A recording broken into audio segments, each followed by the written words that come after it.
Ah, rénover un appartement à Paris, le rêve, n'est-ce pas? On s'y voit déjà, les volumes qui changent, la lumière qui inonde l'espace, un intérieur qui, enfin, nous ressemble vraiment. Mais, soyons francs, derrière cette image parfaite, il y a souvent une petite boule au ventre, une certaine appréhension.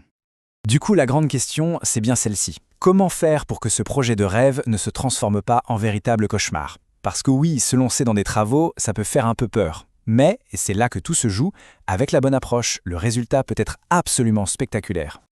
Allez, on rentre dans le vif du sujet. Avant même de penser à construire, il faut savoir ce qu'il faut éviter. Anticiper les pièges. Parce que sans un bon pilote dans l'avion, un chantier peut très vite dérailler. Et là, c'est le budget et la tranquillité d'esprit qui partent en fumée. Et voilà les grands classiques, les sources de la plupart des problèmes. Le manque de planification, le budget qu'on sous-estime, les détails techniques qu'on ignore, on choisit des matériaux un peu à la va-vite, on prend le premier entrepreneur venu. Le pire, c'est que tout ça s'enchaîne. C'est un véritable effet domino qui mène quasi systématiquement aux mauvaises surprises, au stress et surtout aux factures qui s'allongent. Et justement, parlons argent. Rénover à Paris, ça peut aller de 250 à plus de 2600 € le mètre carré. Oui, vous avez bien entendu, la fourchette est énorme.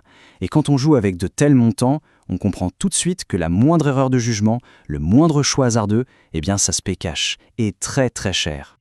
En fait, on se retrouve face à deux chemins possibles.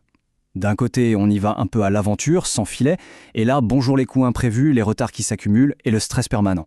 De l'autre, on opte pour une gestion professionnelle. Et là, tout change, le budget est maîtrisé, les délais sont tenus, on sait où on va. Le contraste est radical, c'est le jour et la nuit entre le chaos et la maîtrise. Alors comment on fait pour prendre le bon chemin? Eh bien la réponse, c'est l'expertise. C'est là qu'intervient l'architecte d'intérieur. Et attention, il ne faut surtout pas le voir comme une simple dépense de décoration. Non, c'est un véritable partenaire stratégique. C'est le chef d'orchestre de votre projet. Son rôle est absolument fondamental. L'architecte, c'est celui qui prend une idée, un rêve, et le transforme en une réalité concrète.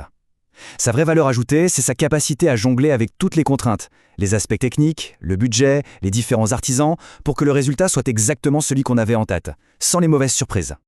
D'accord, mais concrètement, comment ça marche? Qu'est-ce qui fait la différence? Ce qui change tout, c'est la méthode. Une approche professionnelle, c'est avant tout une approche structurée, rigoureuse. C'est vraiment ça, la clé d'un projet qui se déroule sans accroc. Cette méthode, elle se déroule en 4 temps. 1. On fait un état des lieux complet de l'existant et on définit les besoins. 2. La planification. On sanctuarise le budget et les délais, c'est la base. 3. La conception. On entre dans les détails, on choisit les matériaux, on visualise le projet. Et enfin, l'étape cruciale, le suivi de chantier, où l'architecte contrôle que tout est exécuté à la perfection. Vous voyez, cette structure permet d'éviter un par un tous les pièges qu'on a vus au début. Sa vigilance garantit une gestion de qualité du projet et une finition irréprochable. Tout est dit.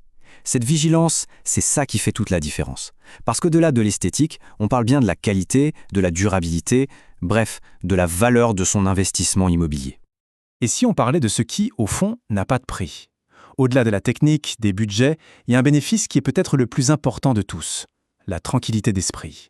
La sérénité. Ça change complètement la perspective. Les honoraires de l'architecte, ce n'est plus un coût, c'est un investissement. C'est une sorte d'assurance en fait, une assurance contre les imprévus, le stress, pour protéger son patrimoine, son temps et son bien-être. Pour résumer, les bénéfices concrets sont là. Le budget et les délais sont tenus. La qualité des finitions est au rendez-vous. L'espace est optimisé, beau et fonctionnel. Et surtout, le point essentiel, avoir un seul interlocuteur qui gère toute la complexité des différents artisans. Ça, c'est la vraie définition de la tranquillité d'esprit. Ce qui nous amène à la question finale, la plus importante.